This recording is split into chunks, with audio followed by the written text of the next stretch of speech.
Hello అందరికీ. AP టూరిజంలో Suryalanka beach famous అన్నమాట. ఇంకా ఈ బీచ్ ఎంత ఫేమస్ అయిందో ఇంక ఇక్కడ సఫారీస్ కూడా అంతే ఫేమస్లో ఉన్నాయి. ఒకటి వచ్చేసి హార్స్ రైడ్, రెండోది క్యామెల్ రైడ్ ఉంటుంది. ఆ తర్వాత ఇలా వెహికల్ రైడ్ చేయడము. నాకైతే బీచ్లో వెహికల్ రైడ్ చేసే ఎక్స్పీరియన్స్ అస్సలు నచ్చలేదు. ఎందుకంటే రోడ్డు మీద వెహికల్ డ్రైవ్ చేయడం వేరు, బీచ్లో డ్రైవ్ చేయడం వేరు. అదొక సైడ్కి లాగేస్తుంది అనమాట. ఇంకా నాకైతే మస్తు భయం అనిపించింది. ఇంకా మా వారు నడిపారనమాట, నేను ఏదో పక్కన కూర్చొని ఫోజ్ ఇచ్చా అంతే. ఇంకా అసలు మా వారు వచ్చినప్పుడల్లా మేము తిరుపతి ఎలా అయితే వెళ్తున్నామో బీచ్కి కూడా అలాగే వెళ్తున్నాము.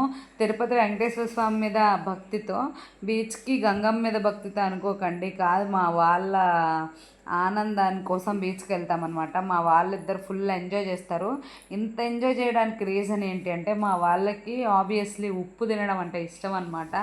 ఇంక వీళ్ళు ఆ బీచ్ వంకతో ఆ ఉప్పు ఎంతైనా వాటర్ తాగుతారు. నాకు బాగా తెలుసు, మా వాళ్ళని నేను బాగా అబ్జర్వ్ చేస్తాను. నేను మా హస్బెండ్ అయితే ఇక్కడ ఒక వీడియో తీసేసుకున్నాం అనమాట. తీసేసుకున్న తర్వాత మా పిల్లలకి మా హస్బెండ్ ఒక్క చోట ఉంటారు కదా, వాళ్ళకి ఈత కొట్టిస్తానని చెప్పేసి చూపిస్తున్నారు.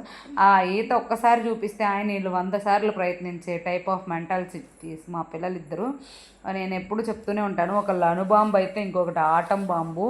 రెండు వదిలితే రాష్ట్రాలే కొట్టుకుపోతాయి. అంత రేంజ్లో ఉంటారు మా వాళ్ళిద్దరు. ఇంకా మా వాళ్ళిద్దరికి ఒకసారి ఈత కొట్టడం చూపిస్తే అస్సలు ఆగుతారా? ఇంకా నాకైతే బీచ్ అంటే మన బాపట్ల సూర్యలంకే అనిపిస్తుంది.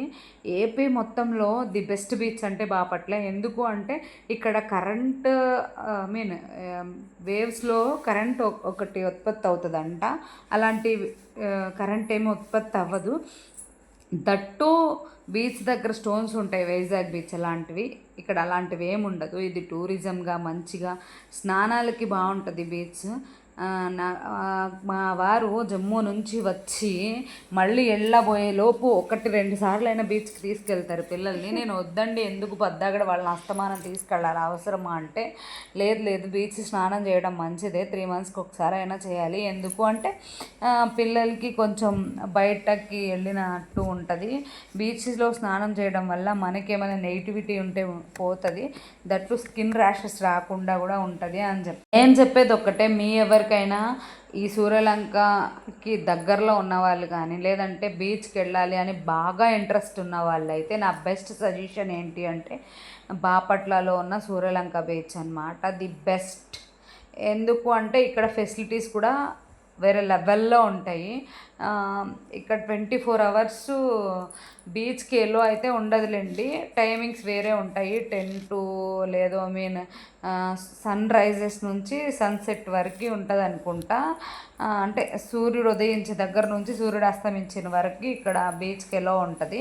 ఇంకా ఇక్కడ సెక్యూరిటీకి పోలీసులు అందరూ ఉంటారు, మంచిగా ఉంటుంది. అనౌన్స్మెంట్ జరుగుతూనే ఉంటుంది. ఆ ప్రమాద హెచ్చరికలు దాటిన వాళ్ళని అనౌన్స్ చేసి మీరు ముందుకు రండి, మీరు లిమిట్స్ క్రాస్ చేస్తున్నారనో ఇక్కడ వార్న్ చేస్తూ ఉంటారు. చాలా బాగుంటుంది. Suryalanka beach is the best tourism place అన్నట్టు.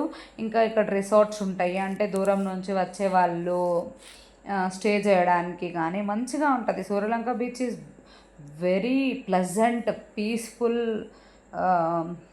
లైక్ ఏ బెస్ట్ ఎక్స్పీరియన్స్ బీచ్ స్నానం అన్నమాట. నాకైతే బాగా నచ్చుద్ది. మీరు కూడా ఎవరైనా బీచ్లు అంటే ఇష్టం ఉన్నవాళ్ళు ఎక్కడి నుంచి వీడియో చూస్తున్నా సరే మీరు బీచ్కి వెళ్ళాలి అనుకుంటే ది బెస్ట్ ప్లేస్ సూర్యలంక. ఇంకైతే మా పిల్లలు మస్తు ఎంజాయ్ చేసిన తర్వాత బీచ్లో ఎంత మునిగినా సరే వాళ్ళైతే కొంచెం కూడా నల్లబడరు అనమాట.